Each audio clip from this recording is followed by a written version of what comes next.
time visiting my channel. In today's video, if you can tell in the background, I would like to talk about switching resorts at Disney.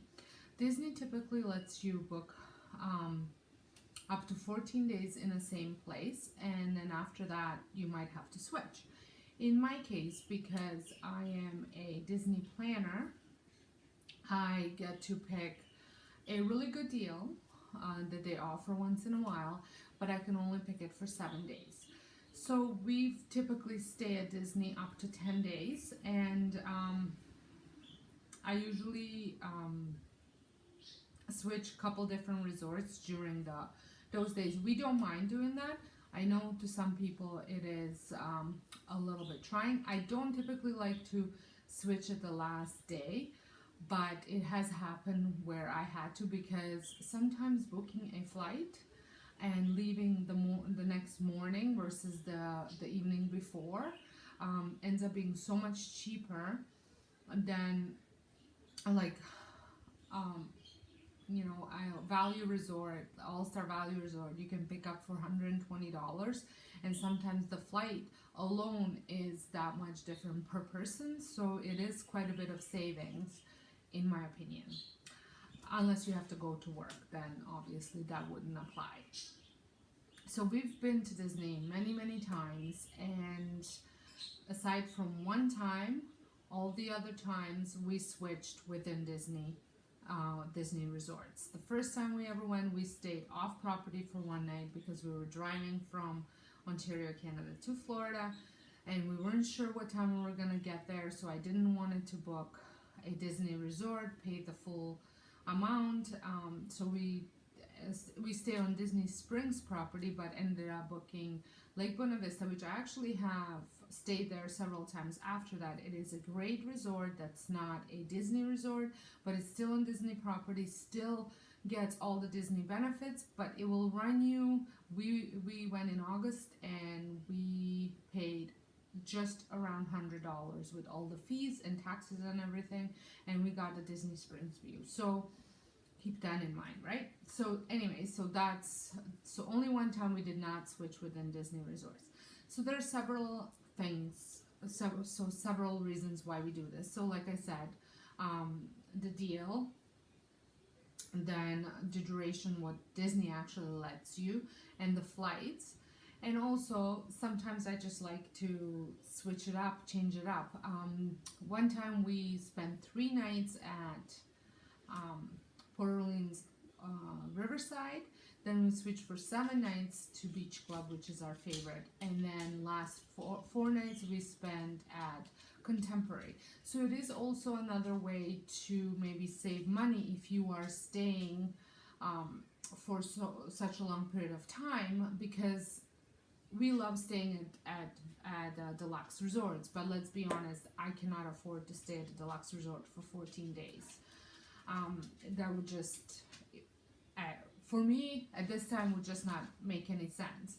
So we will combine it with a cheaper hotel. Sometimes you want to stay for a longer period of time at a cheaper hotel and then just experience the luxury hotel for maybe 1 or 2 nights. That's also a way that you can do that. It just depends what you want to do.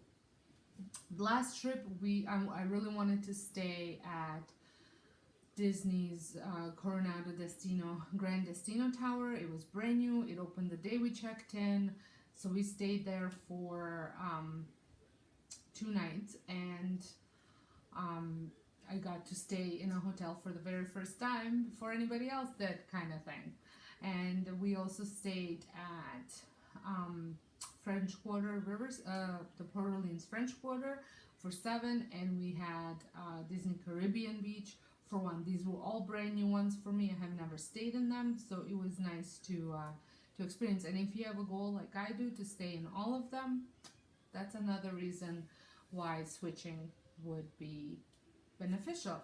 Another benefit of switching resorts is you can plan out your whole trip based on the location of your resorts. When we did the Beach Club and Contemporary, while we stayed at Beach Club, we mostly did Epcot, Hollywood Studios, for that 7 days, We did go to Magic Kingdom, but when we stayed at Contemporary, we primarily based it onto Magic Kingdom to do all the morning hours and late extra magic hours at Magic Kingdom because it was walking distance to Contemporary. And then I think we did Animal Kingdom because it's long drive for either one of them.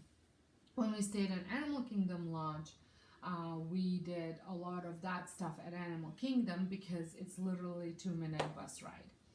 So, like I said, there are benefits. French Quarter, the Port Orleans French Quarter and Riverside are extremely close to Disney Springs, as well as Key West and Saratoga. So if you're staying with those, that's when you would want to do your Disney Springs more.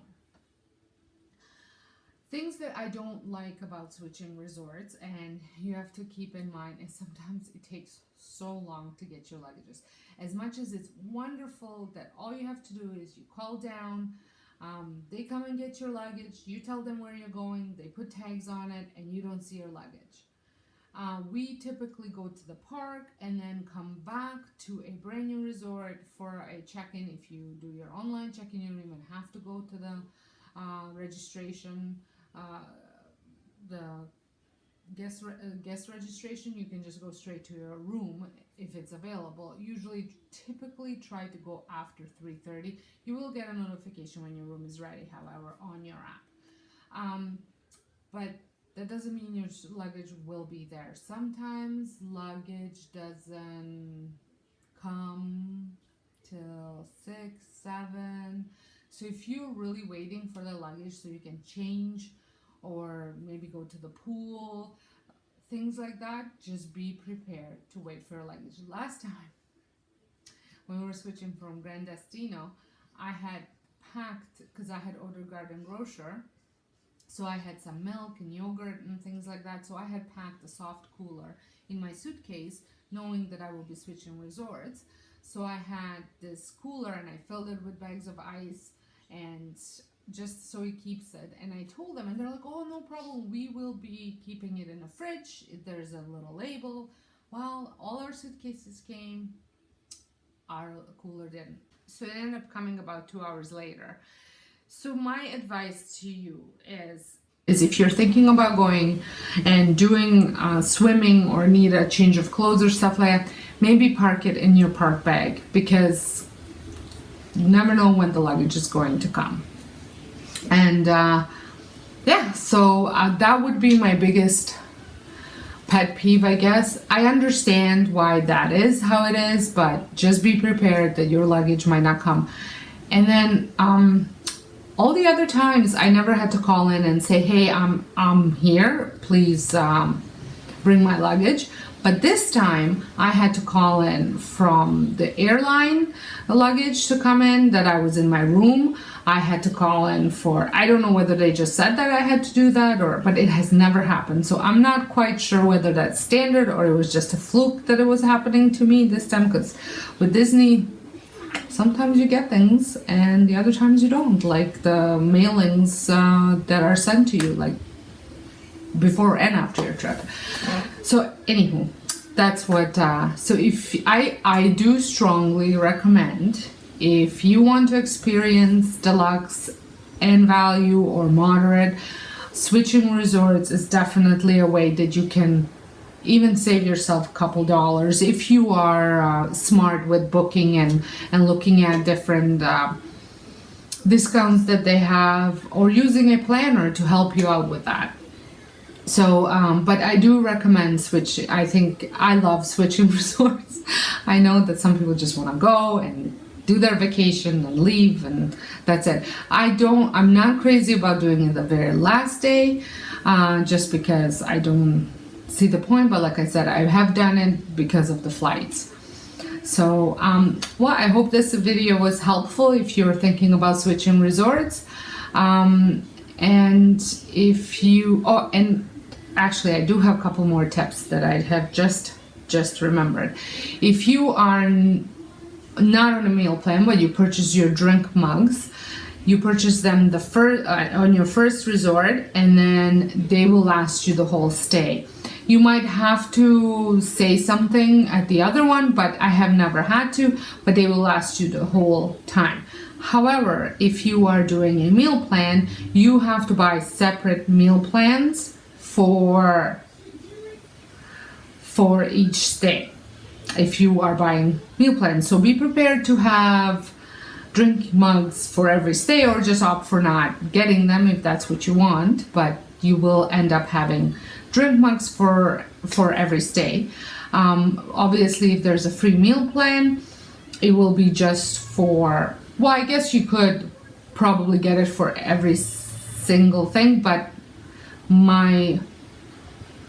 if you are going with the free meal plan, stay with your longest stay at the beginning, because you can buy your tickets for the whole stay and just get a meal plan for your night stay free. Whereas if you do it the other way, if you want a free meal plan, you're gonna have to buy separate tickets for every stay, and then it ends up being a lot more money and not worth it. So if you're doing a free meal plan stay, do your longest stay at the beginning, and then maybe add 2 or 3 nights at the end, but buy your tickets enough to last you the whole stay. But just remember, your free dining plan will be just for the first, so if you're saying first 7 nights, that's what the dining plan will be for. So I hope this was helpful. If you have any questions or any suggestions or any tips you have that I have not mentioned, please leave the comments down below. I would love to learn something new every day. So until next time, I hope you guys have a wonderful day. If you're brand new to my channel, I would love for you to consider and subscribe.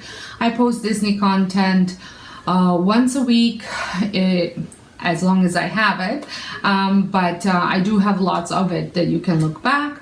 And until next time, hope you guys have a magical day. Thank you so much for watching.